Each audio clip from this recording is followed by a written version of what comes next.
Oh, you just sit I think you just sit there and you think about the film.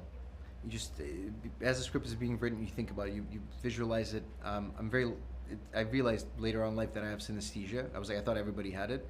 So there's a certain color that accompanies each scene, each line, and once that locks in and it matches throughout, it just kind of makes sense. You know what I mean? Look, there's a lot of action in this movie, and if you have a lot of action, what happens is comedy next to violence becomes funnier, and violence becomes more impactful. So they're incredibly supportive of each other. So there wasn't really any particular trick. It was just, it's a feeling, and you follow that feeling. You get to the edit, and you realize that sometimes you're right, sometimes you're a little bit off, but you work around it, and you just get the best of all the worlds. You have a signature style when it comes to directing action. How did you approach... That's how I know it's a generic interview. Sorry. Couldn't help myself. Yeah. How did you approach the set pieces in this film, and were there any particular sequences that were especially challenging or rewarding to shoot? I think the storyboarding process is the part where I think is my most interesting work, where most impactful work happens. And I think I started with the press conference scene. And I remember I was telling my storyboarder Sophie, I was like, let's just switch the camera. And the camera just flips around, does a whip. And I realized that's the style of the movie. We're going to be using the camera a little bit like a character. And I was like, this is a little bit of Wes Anderson. It's a little bit of Wile E. Coyote. So once I got that, everything was informed by that. And I kind of made it to the end of the movie, and I restarted from scratch and kind of updated everything. So it was a longer process storyboarding. I think Nobody took me a month and a half for the whole film. This took 5.5. So I was like, okay, and it's because I was like, it can be better. I had a little bit of time. I was like, let's do better, let's do better, let's do better. And obviously then you do the stunt viz, where you pass all that onto an incredible stunt team, and they go and sweat for some time.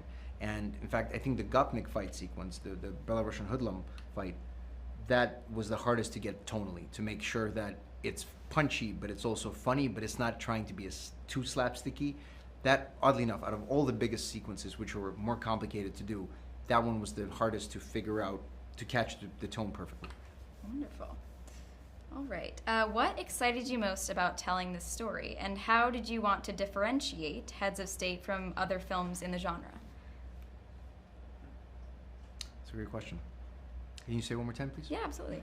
What excited you most about telling this story, and how did you want to differentiate Heads of State from other films in the genre? I always start with, do I want to see this? How excited am I to go see this? And if I'm excited, as unique as I think I am, I'm not that unique. There are a lot of people with similar tastes. I was like, if I can make a movie that works for me, it'll work for a lot of people. So when it clicked for me, the action comedy part of it, the non-synthetic warmth part of it, the 80s, 90s feel, I was like, all right, let's go do that. And it just became, I think I fell in love with the concept, I think a day after it was pitched to me. As soon as that clicked, I was like, all right, I understand what it is. And of course, you finesse it, and you have input, you have great writers who help shape that into something very special. But it made sense to me very quickly, much quicker than I expected. All right. I didn't answer the second part of the question. That was something else. What was the difficulties? How did you want to differentiate from other films in the genre? Oh, I think you've probably, Kate, can I just say, how would I differentiate from other movies in the genre? I'd be like, it's actually going to be a good film. No. Because that's the true answer. Action comedies suck. Okay, fine. All right.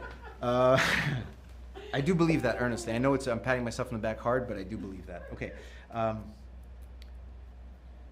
You could talk about you started with the characters and how Yeah. these Got don't it. have that. Got it. It's all about the action. Yeah. I think the curious thing with action comedies is that for them to work, I think you need the action to be great, you need the comedy to be really funny.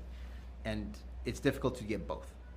And I was like, I'm going to concentrate on both, because I can do action pretty easily. If you have the time and the money, action to me is, for some strange reason, it's always been second nature. I just get it. With comedy, I was like, I've done less comedy, so I'm going to put more energy into this and make sure that all makes sense.